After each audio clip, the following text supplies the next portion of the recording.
Okay, my initial reaction to the Fantastic Four movie trailer was a bit harsh. Somebody posted it on X. That's the first place I saw it.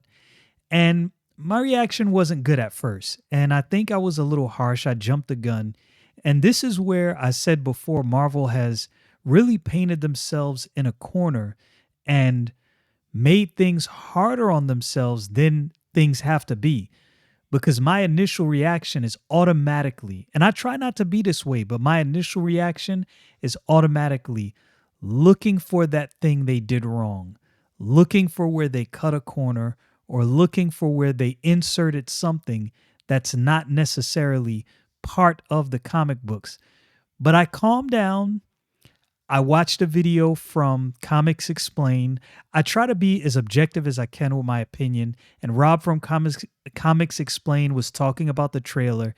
And then I went back to some old comic books and I said, you know what? I definitely was harsh. And there's a lot more redeeming qualities to this trailer than I gave credit. I'm going to point some of those things out. Now, I will say, Marvel has to knock this out of the park. I think if Marvel there's a lot of people that have questions about Captain America. I'm gonna go see it. I think it looks like a good movie. I think maybe not maybe, there was definitely some issues with the press rollout statements that were made by Anthony Mackie. Not gonna focus on that because overall the movie does look good, minus some things here and there. But that movie may or may not fail. They cannot have Captain America fail and Fantastic Four fail. If these two movies fail, Marvel will have to, in my opinion, put everything on a chopping block and give it a rest for a little bit and regroup. With that said, I want to cover this trailer and go over some things that actually have me kind of excited. Well, not kind of. They actually have me excited. So let's take a look at this Fantastic Four trailer. Love the old look. Welcome to the Baxter Building. I love the 60s feel. This is for the same reason I thought the Spider-Man Friendly Neighborhood Spider-Man cartoon was actually enjoyable, is the same reason why I find this trailer enjoyable, is because they captured the essence and the feel of the original Fantastic Four books. In my humble opinion, I think they did a very good job of doing that. From the music, the way the opening music comes on, to what you see, I think if I was reading that old comic book and listening to this or hearing this audio, it would make sense and it would fit perfectly. So it seems like somebody's actually paying attention to the comic books, and I will point some things out that give me that inclination. Every week, Sunday at 7 on the dot, no matter what, we're all here. Herbie, how's that so? Herbie. Now, Herbie was first introduced in Fantastic Four number 209, obviously designed by Reed Richards. And here's another thing. Pedro Pascal has got to convince us that Reed Richards is the biggest brain around. He has got to convince us that Reed Richards is the most intelligent man on earth. He's got to sell this. There's a lot of things I think that have to go right for this movie to do what it's supposed to do or serve its intended purpose. Sauce coming. Yeah, I'll be the judge of that. Look, here's another area where I think this is a hit. So initially I had a problem with the way the special effects play out right here. Now, this looks a lot like Korg from Thor. I'll give this a pass. I think it could have been done a lot better, these special effects on the thing, but they'll work. And he actually does resemble what you see in the initial comics. I mean, some of the initial comics weren't as detailed as later comics. I think when you get to around like issue number like 13 and 14, I think you start to see more detail in the thing.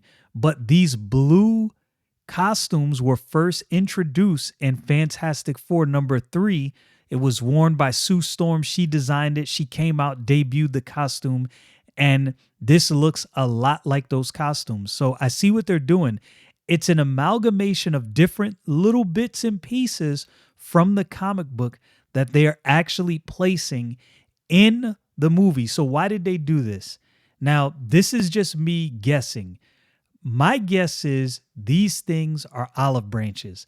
If you see Herbie, then you would know, okay, so this has to be somebody who has either done their research or read the comic books. At any rate, that is definitely a good thing. This definitely works. So I'm like, okay, maybe they're trying to throw us an olive branch and show us the fans, hey, we are putting in the work to make sure this is a good movie. We shall see. Okay. Okay. Is this guy good or what? I want to add a couple cloves of garlic. Not because it's not delicious, I just want to add a little bit of zip, okay? Again, displaying the genius of Mr. Fantastic, Reed Richards. Ben wasn't a rock. This whatever special effects they use on Sue Storm as far as her invisibility, I think is going to be one of the shining or breaking moments of the movie. And I say that because I think her powers are among the most intriguing of the powers, and Reed Richards is the most intriguing of the characters based on all of the things that happen surrounding him and his intellect in the comic books. The best pilot in the world right here. Yeah. Best looking, he means. And Johnny never caught fire. So this is another thing. The acting really has to be good. Now, some of the actors I have my questions about, but I'm willing to give that the benefit of the doubt because I'm going to keep it real. The first time I heard Chris Evans was playing Captain America, I was not on board with that. I was like, I don't know how I feel about this. And I don't know if this is going to work. So we'll see. This may be exactly what we need. An actor that we wouldn't have thought would be playing these roles. Because I think sometimes the tendency in Hollywood is get some big name actor, and sometimes it might actually pay off to get somebody up and coming, good actor, but maybe not as well known. Ben has always been a rock. Johnny is Johnny. Hi. And I am right here. Whatever. Now, I like the way they did that right there, because if you know anything about Sue Storm and her powers, it takes a lot of physical strain on her to use those powers. And over time, she gets better at it. So this obviously being, the opening, the introduction to these characters and an origin story. Although from what I hear, it's not going to be an exact one-for-one origin. It's going to be like an alternate universe origin, but definitely with the elements from the origin story, which I'm okay with that. But like I said, this thing has to sell. It's got to sell. Whatever life throws at us, Sink or swim for Marvel. face it together. I even like the design of the car. It has like a 60s yet futuristic feel, which again, if you go back, find a copy, which you can actually, I believe Marvel reprints these old books. I think you can find them on Amazon. If you find an omnibus with Fantastic Four #1 up to, number whatever, you will see that in those early books from 1, on up to however many, issues you want to go up, it was in the 60s going into the 70s, but it had like a futuresque feel because of some of the inventions of one Mr. Reed Richards. So that's kind of the feel you get from this car. Like, it feels like it's the 60s, but futuristic at the same time, which feels exactly like the books. I think Marvel is making an attempt to actually go after real fans. Now, that right there, if I'm not mistaken, I could be wrong about this. I think that is supposed to be Red Ghost. Now, he first appeared in Fantastic Four number 13. And again, to me, this says somebody's digging deep into the lore of Fantastic Four. Somebody is trying to throw an olive branch to the fans, like some context clues to let us know, hey, we're paying attention to the comic books. We didn't just throw something at the wall hoping that it stuck.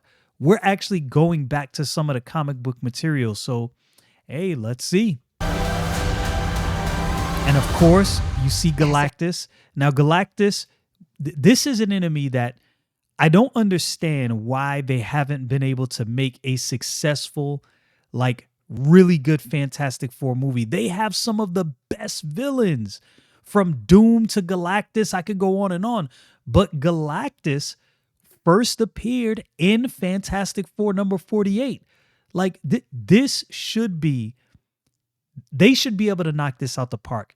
When you have a enemy like Galactus, if you cannot make this movie work with an enemy like that, man, that'd be really hard. But like I said, all of these different things they have sprinkled in actually kind of has me excited. After I went back and actually started breaking down this trailer, I'm like, okay, Marvel, I might have jumped the gun with harsh judgment initially for this trailer.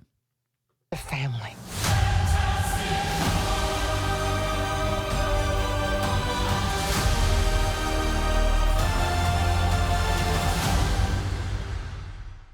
July 25th. This is going to be a busy July. I believe the Superman movie comes out July 11th and this July 25th. Now, Superman, I've said it before, I think they really missed a golden opportunity by not releasing that movie July 4th, but I'm pretty sure they had their reasons. Fantastic Four, it looks like it might actually be good, and there might actually be some legit comic book fan service. Maybe this will actually be a good movie. I hope it is. What say you?